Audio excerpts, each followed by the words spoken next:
Assalamualaikum warahmatullahi wabarakatuh. Di sini kita akan melakukan presentasi terhadap proyek yang akan kita lakukan. Proyek ini kita dapatkan dari website LPSE Dinas Jatim. Kita berasumsi pada proyek ini itu memiliki kantor yang menawarkan proyek ini di Kota Malang. Sedangkan untuk penyelenggaraan proyek akan berada di Kota Surabaya dengan asumsi pengerjaan proyek selama 8 bulan. Nah, adapun tim pada presentasi kali ini yaitu adalah Lestari Budi dengan NPM 0620120404, kemudian ada Lutfi Fauzi NPM 0620104019, lalu ada Marcel Maulana 0620100028. Adapun agenda yang akan kita lakukan pada presentasi kali ini yaitu penjelasan tentang statement project, project scope statement, selanjutnya ada activity plan, breakdown-nya, lalu ada timeline dan milestone-nya, lalu ada cost budget plan. Oke. Oke, untuk yang pertama ada statement project. Statement project akan dijelaskan oleh Lestari Budi. Silakan. Baik, terima kasih. Saya di sini akan menyampaikan mengenai statement project, di mana statement project ini akan memuat tentang tujuan dan keinginan kami dalam keberlangsungan project ini. Bisa dilanjut. Pertama, seperti yang sudah disampaikan, judul dari project ini adalah pengembangan sistem informasi e-ticketing. Sponsor dari project ini adalah Pemda Provinsi Jawa Timur. Project ini akan dimanajeri oleh Marcel Maulana Farezi. Lalu tujuan dari project ini adalah untuk mengembangkan sistem informasi e-ticketing yang lebih efisien dan user friendly untuk merampungkan proses tiket dalam Dishub pemerintah daerah Provinsi Jawa Timur.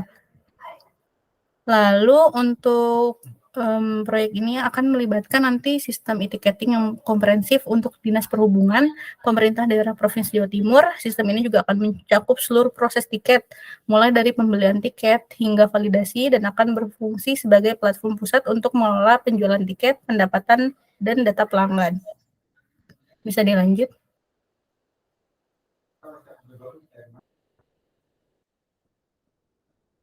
Lalu di sini ada project scope. Di sini ada 6 item ya. Yang pertama ada sistem development yang akan memuat tentang desain dan pengembangan sistem e-ticketing yang memenuhi persyaratan fungsional dan teknis, lalu sistem e-ticketing yang dapat diakses oleh publik dengan mudah, lalu implementasi antarmuka yang ramah pengguna untuk pelanggan dan administrator. Lalu ada sistem testing dan quality assurance yang akan memuat tentang pengujian ketat untuk memastikan fungsi sistem tanpa kesalahan atau masalah, lalu jaminan kualitas untuk memenuhi standar keandalan dan keamanan yang tinggi. Lalu juga ada user training, ini memuat tentang sesi pelatihan untuk staf Dishub dan pemangku kepentingan terkait lainnya tentang penggunaan sistem. Lalu ada documentation, di mana dokumentasi komprehensif untuk penggunaan sistem pemeliharaan dan pemecahan masalah dimuat. Lalu ada compliance, di mana verifikasi SIUP, SBU, dan NPWP untuk kepatuhan terhadap persyaratan proyek yang ada. Lalu ada project management, di mana manajemen dan koordinasi proyek untuk memastikan pengiriman tepat waktu dan sesuai anggaran dimuat, serta pelaporan kemajuan rutin kepada sponsor proyek dan pemangku kepentingan. Lalu di sini ada project constraint, di mana kendalanya itu adalah di keterbatasan anggaran, di mana proyek ini akan didanai dengan anggaran 400 juta, lalu batas waktu proyek ini akan selesai dalam tahun anggaran APBD 2018. Kemudian ada project assumption, di mana ketersediaan sumber daya dan personel yang diperlukan untuk pengembangan sistem dimuat, komitmen pemangku kepentingan untuk keberhasilan proyek, dan jaminan kualitas untuk memenuhi standar keandalan dan keamanan yang tinggi. Lalu ada project deliverables, di mana sistem e-ticketing yang berfungsi penuh, dokumentasi untuk penggunaan dan pemeliharaan sistem, serta sesi pelatihan pengguna. Dan yang terakhir ada project crash, di mana kemungkinan besar ada masalah teknis selama pengembangan sistem, lalu ada pembengkakan anggaran. Yang terakhir ada project stakeholder, di mana yang akan terlibat adalah pemerintah daerah Provinsi Jawa Timur, Dinas Perhubungan, anggota tim proyek, vendor dan kontraktor, lalu end user, staf Dinas Perhubungan dan publik. Sekian dari saya. Setelah ini akan ada penjelasan activity plan yang akan dijelaskan oleh Marcel Maulana. Silakan. Oke. Baik, selanjutnya ini adalah penjelasan tentang activity plan, yaitu lebih ke work breakdown structure-nya, yaitu aktivitas-aktivitas apa saja yang akan dilakukan di dalam proyek. Yang pertama itu ada untuk scope. Yang pertama ini yang activity pertama itu untuk scope, yaitu menentukan ruang lingkup proyek. Selanjutnya itu analisis software requirement. Nah, untuk scope dan analisis ini tidak dihitung dalam proyek ini. Nanti proyek ini akan dihitung 1 hari ketika kick off meeting.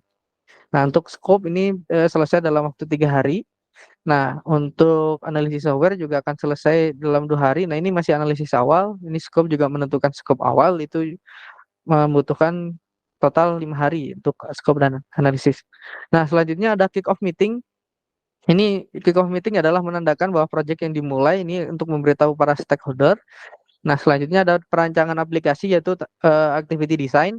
Nah, di sini sub activity-nya itu ada perancangan sistem aplikasi, perancangan desain, dan bagaimana nanti cara mendeploy si software dan si software ini gitu. Selanjutnya ada tahap development. Nah, di sini juga ada tahap development code, di mana nanti development code ini dibagi menjadi beberapa sub lagi. Yang pertama, fitur utama yang pertama adalah pembuatan tiket dan submission tiket dengan sub fitur itu untuk attachment support. Nah, dalam attachment support pun juga masih ada breakdown lagi, yaitu untuk validasi jenis file dan multiple attachment. Lalu ada sub activity untuk custom form, real-time validation, categorization text, dan authentication. Nah, untuk yang ticket creation ini memakan waktu 27 hari untuk fitur ini selesai dikerjakan. Oke, selanjutnya itu ada agent dashboard dan ticket assignment. Ini memakan waktu 29 hari dengan fitur utama yang pertama adalah round robin assignment, kemudian ada intelligent ticket routing, ada agent status, ticket filter, kemudian agent notes. Nah, setiap fitur-fitur subfitur ini juga memiliki subfitur kecil lagi yang yang jika ditotal itu memakan waktu 29 hari. Fitur yang terakhir adalah untuk knowledge base dan self service option, di mana fitur utama yang pertama adalah article creation ya, search functionality. Kemudian ada kategori organization dan user feedback. Nah, untuk fitur ini memakan waktu 25 hari dengan breakdown seperti berikut. Setelah development code ini selesai, activity development code ini selesai, akan dilanjutkan dengan testing oleh developer. Oke, ini adalah testing yang utama. Ini memakan waktu sekitar 5 hari ya. Oke, selanjutnya itu untuk activity testing. Nah, activity testing ini memakan waktu sekitar kemungkinan 31 hari ya, yaitu di sini ada unit testing. Unit testing ini akan dilakukan oleh developer, di mana mereka akan melakukan review modular code, kemudian melakukan tes komponen, hingga melakukan modifikasi dan melakukan retest lagi. Ini memakan waktu 13 hari. Lalu yang terakhir adalah melakukan UAT dengan user ya, melakukan UAT dengan user, ini memakan waktu 15 hari. Dan yang selanjutnya ada documentation, ini akan membuat buku panduan tentang sistem.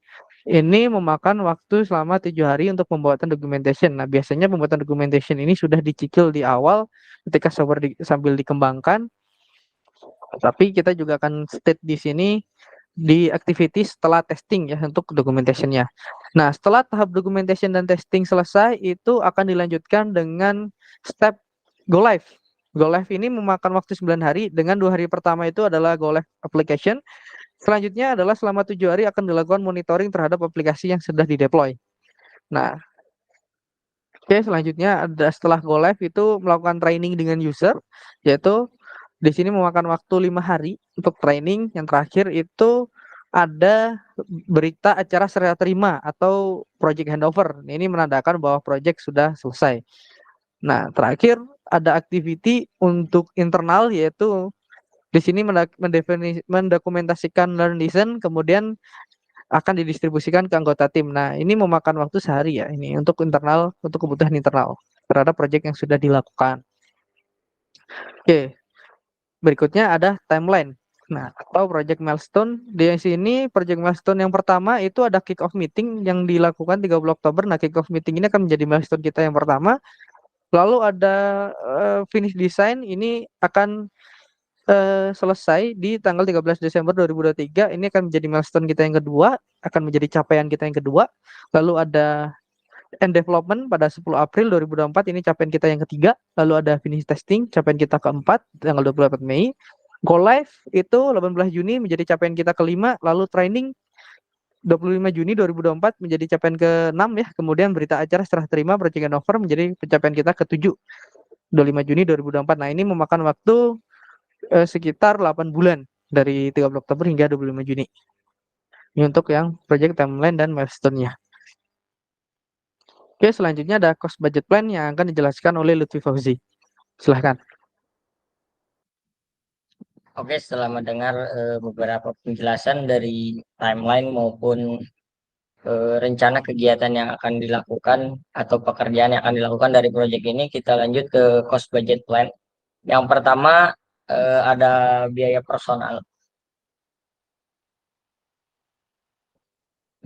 Nah, di sini biaya langsung personil ini kita akan meng-hire beberapa tenaga ahli. Yang pertama dari ahli analisis sistem, ahli desain, dan ahli programmer web. Di sini analisis sistem cukup satu orang, untuk ahli desain juga cukup satu orang, dan ahli programmer web kita memerlukan dua orang programmer web. Nah, untuk tim leader kita juga memerlukan satu orang. Nah, untuk volumenya di sini harga satuannya itu 11 juta untuk tim leader untuk pekerjaan selama 8 bulan, dan analis sistem dan serta ahli desain itu dipekerjakan hanya dalam waktu 1 bulan dengan gaji per bulannya 12 juta. Dan untuk ahli programmer web kita hitung 14 karena pekerjaan selama 7 bulan dibagi dua orang yang harga satuannya itu adalah 12 juta. Dan hasil akhir dari tenaga ahli ini menghabiskan biaya sebanyak 291.624.000. Dan untuk tenaga pendukung kita tidak ada, jadi biayanya nol. Next, biaya non personil. Di sini ada 5 biaya. Yang pertama biaya training. Untuk biaya training ini kita membutuhkan waktu 5 hari seperti yang dijelaskan pada timeline, dengan harga per harinya itu sekitar 2 juta rupiah biaya yang dikeluarkan, jadi total harga 10 juta. Dan untuk biaya perjalanan di sini ada 4 lump sum untuk biaya perjalanan.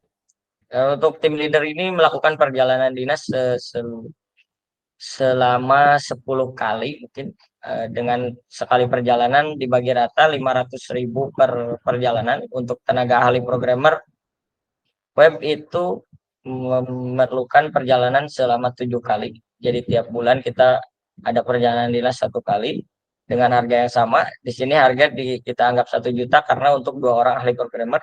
Jadi total seluruh biaya belanja perjalanan itu 16 juta rupiah. Dan untuk pelaporan di sini ada 4 biaya. Yang pertama laporan pendahuluan, laporan antara, laporan akhir, soft copy aplikasi, dan lain-lain. Kita estimasikan akan menghabiskan biaya sebanyak 3.050.000.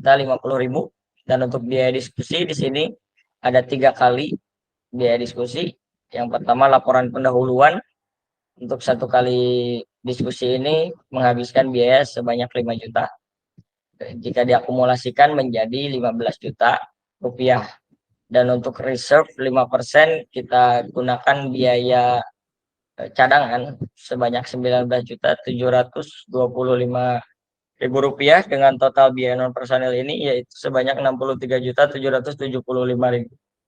Oke, next. Nah, di sini ada rekapitulasinya dari biaya personil dan biaya non personil.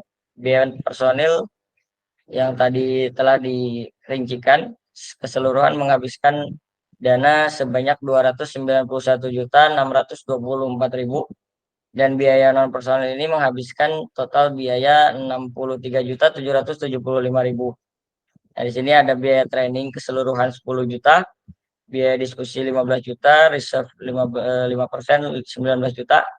Nah, total keseluruhan anggaran ini sebanyak 355.399.000 dengan pajak 11% yaitu 39.093.890.